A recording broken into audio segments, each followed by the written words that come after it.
this battle, and we're probably going to switch off of it just after they enter the mountain here, because Trinity Motorsports 3 have caught Vortex Sim Racing.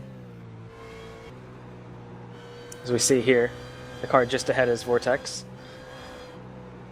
And actually, look at the car in front of Vortex. That's actually the 8th positioned car, Flux Racing team. So we have 6th position, Vortex Sim Racing, that McLaren. 7th position, we're riding on board with Trinity Motorsports 3. And then Flux Racing in 8th, just ahead of both of them. Yeah, full lap. So yeah, so you've got Joel Guez for Vortex and Mark Lemers for Trinity Motorsports, who you're riding on board with, and they're just about to draft their way past the Flux Racing car of Van Genechten. Wow, this is interesting here. Marcel has a nice run. Oh, don't go in the middle. Don't do that. Try to make it 3 wide. Yeah, always enjoyable to have a nice onboard to freak you out with 10 minutes remaining in a race.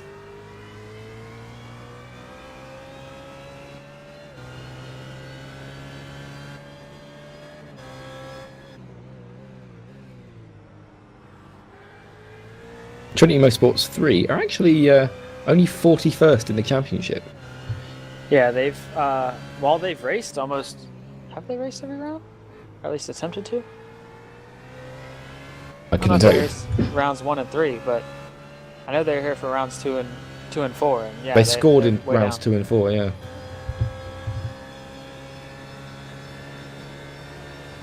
And it looks like the Trinity Motorsport 3 car is right up behind, but wisely didn't try to make the move into Griffin's.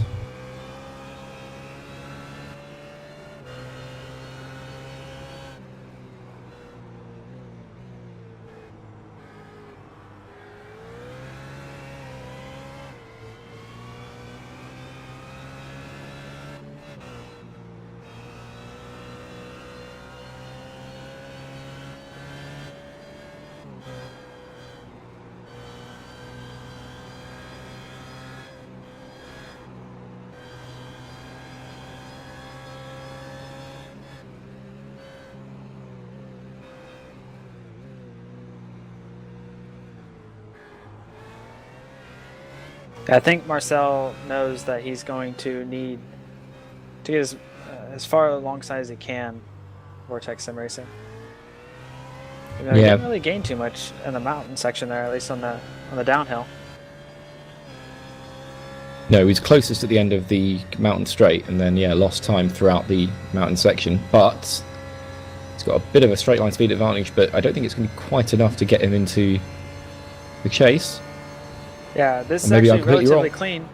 As we're watching this and we see those two going at it, and then right behind them is actually a battle for position. Literally right behind them is a battle for 8th and 9th. Flux Racing Team just got passed by Marlboro Motorsport.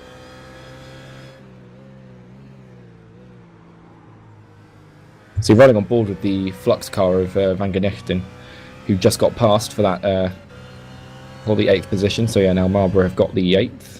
So yeah, we thought Marlboro weren't going to catch anyone, but they have very well. They've done a great job. Mikko Nitinmäki has done a great job. Yeah, and this is 6th, 7th, 8th, and 9th in line in that order. However, 8th and 9th are 1 lap behind 6th and 7th.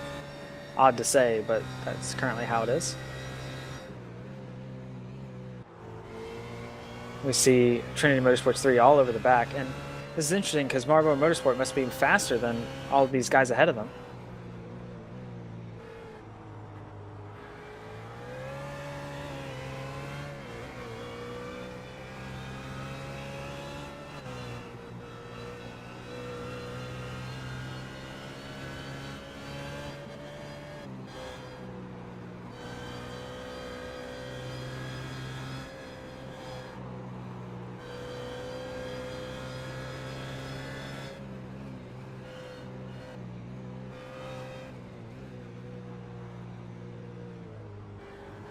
Yeah, we see both of these cars have kept clean all race long. You don't see any damage on any of them. And I think that's why we see the draft so effective for Trinity, mainly because they don't have damage and they're actually able to utilize the draft properly.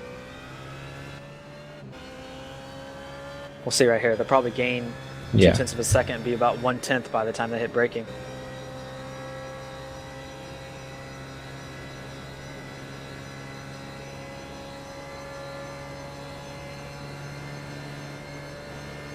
And it's about the closest he's been, but just not. He knows that trying to get alongside would just mean braking absurdly late and he'd be in the gravel. So sensible driving from Marcel Meurs there. Not long to go. Oh, he's making a move into the final corner. That was surprising. I don't think he meant to do that. No, I don't think so either. I think Vortex ran a bit wide, Joel Guez, and make the gap. I think maybe Joel braked a little bit earlier than what he wanted to, and then you could almost look like he let off the brakes a tad bit, and that's why he ran wide. And then Marcel was kind of shocked by it all and wasn't able to take advantage of it.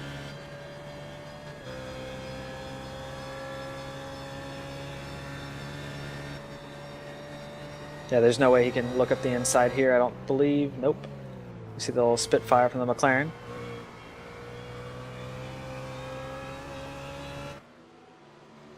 See outside the car here, Trinity's not alone. You have Marlboro Motorsport just behind. And the reason that this is kind of confusing is because while Marlboro Motorsport is one position behind Trinity Motorsports 3, they're one lap down. So they don't want to pass and get into and ruin the battle ahead of them. But at the same time, they need to keep Flux Racing behind them. Yes, it's a bit of a... Oh, and in fact, I think Meurs just made a bit of a mistake, and that could... Actually, no, the Marlboro car's fallen behind a bit, so they should be okay for now. But yes, it could, towards the end of the race, be a bit of a matter of contention.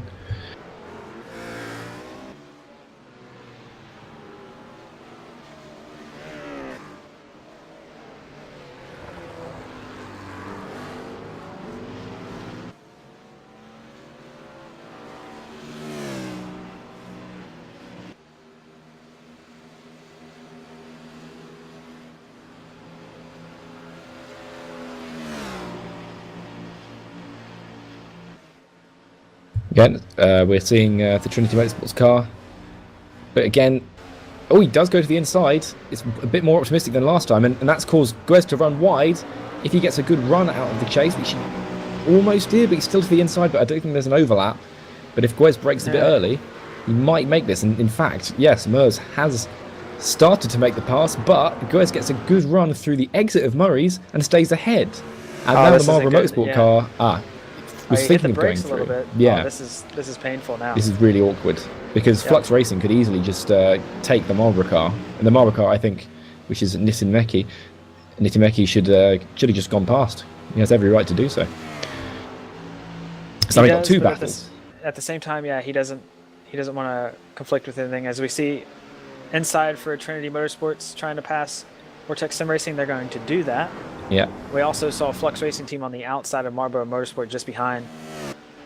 That was a clean move. Now, I think Nitimeki of Marlboro should now attempt to get past the Vortex car as well, just to give himself a bit of breathing room over the Van Genechten Flux Racing car. Yeah, I think this is a big problem here for him. Vortex Sim Racing dropped back a little bit here at the end of the race. I think now, unless Vortex believes that they can really catch,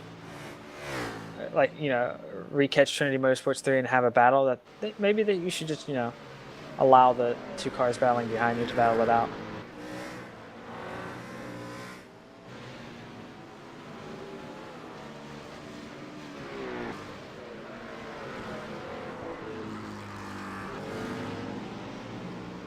And Koena Simsport just passed the line. We're not going to deviate from this battle just yet, but Koena Simsport just passed the line for 2 laps to go. And earlier we had an issue where no cars were within 3 seconds of each other. Now we have about 4 battles on the racetrack. 2 of them right in front of us. Then we also have the Ham Endurance team and Team Kimura battle. And then we also have a battle possibly brewing up for P4 between Core Motorsports and NX Racing Blue. Yeah, that is... that's really coming. Yeah, that's going to happen imminently, in fact. The Jake Sturgis NX Racing Blue car is right up behind the Core Racing car. We thought they'd be secure in 4th, but not so much. Well, there's plenty of lapped cars they can use to draft. In fact, there are 3 cars ahead of them. New World Simsport, one of them. And GT Ross Orange, I think. And they're going past all 3 of them. Oh, and NX Racing Blue has got so much speed. Oh, are you kidding me? That is unbelievable. Jake Sturgios just threaded the eye of the needle at obscene speed into the chase and completes the move for 4th position. What a great move. I think that couldn't have been done. Thankfully, Nils didn't try any defensive maneuver. I think he probably knew what was going to happen there. He knew that he was also down on straight line speed. And then also the lapped cars that stayed on the inside and held their line, most importantly. Yeah, everything just worked perfectly for him. It was a bit of luck, bit of skill. Job done. 4th place.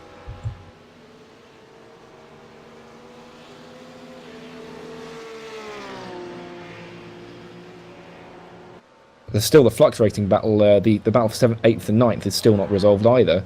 Van Genekten still looking at Nisimeki for that 8th position. Commander Simsport coming around to start the final lap of the race. It will be very shortly. Oh, they've actually already started it. Currently in turn 2. Oh yeah, so they have. I think we've said this multiple times so far this race, but they've done an amazing job this race. You can see their car completely clean, running consistently top 2 to top 3 best lap times each and every lap. Yeah. Just absolutely no mistakes here. Flawless race. Definitely deserving of the victory. I think that's one of the drives of the season, I think, in terms of just pure domination. That is superb. Yeah, I think they had, the battle with NX Racing Red, they were nose to tail for a while. Then NX Racing Red, they had an issue where they hit the wall that was 100% on themselves, and then they had the bad luck that followed. But I think as far as once Coanda got the lead and then that happened, they just checked out. They've been in their own little world. Very, very good drive from Klaus Kivicus and Rens Broekman for Coanda Simsport. Yep. Heading down Conrad now. They've done everything they can, but NX Racing Red still second. A minute and 20 behind, though. But nonetheless, they have secured this championship. There's no way they can lose it now, even if they were to stop. But it's not official until they've crossed the line. See, final lap just popped up, and this is going to be the checkered. And heading across the finish line, it's Coanda Simsport to take victory in the Masters of Endurance 6 Hours of Bathurst. Klaus Kivicus taking that checkered flag. An absolutely fantastic win for them. Domination of the highest order. We're now waiting for NX Racing Red, but they're quite a long way behind, so we're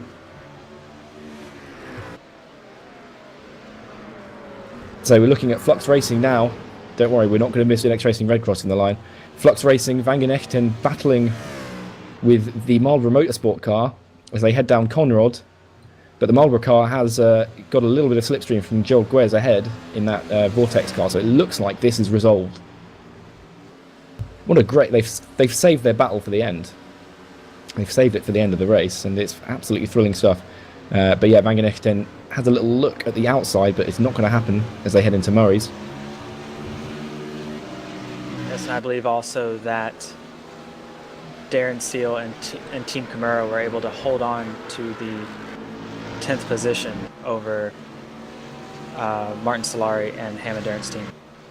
They're now heading through into Murray's corner. It's Willem Levesque for NX Racing Red. He turns in and he accelerates out the corner.